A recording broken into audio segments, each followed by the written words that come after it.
Ultimul meci din grupă. Vom afla la finele acestui meci cine merge în marea finală. Vom afișa în curând clasamentul. Foarte interesant. Le trebuia să le să șteargă un pic senzorii, mi se pare că erau... E un adevărat algoritm în momentul Dacă acesta. pierde, te duci la el și trebuie să-i șteargă. Mi s-a spus că o parte... Are ceva de comentat?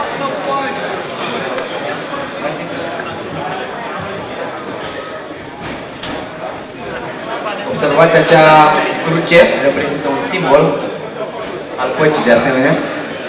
Alături de porumbelul, care cred că momentan s-a retras. Ne urmărește din umbră. Vrem cumva să însuflețim această lume a chipurilor, a microcontrolelor, această lume digitală.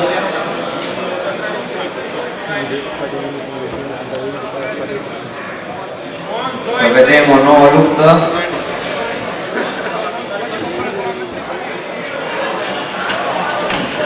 Și Vigor al treilea învinge din nou.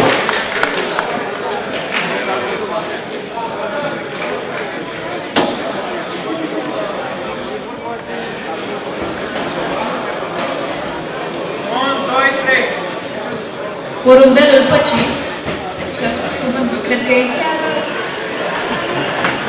entuziasmat. Abia așteaptă care vor fi concurenții din finală pentru grupa a treia. Câștigă din nou Vigor al treilea.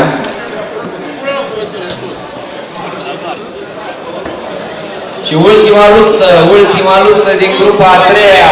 Imediat vom afișa clasamentul, vom vedea cine sunt cei doi finaliști din această grupă.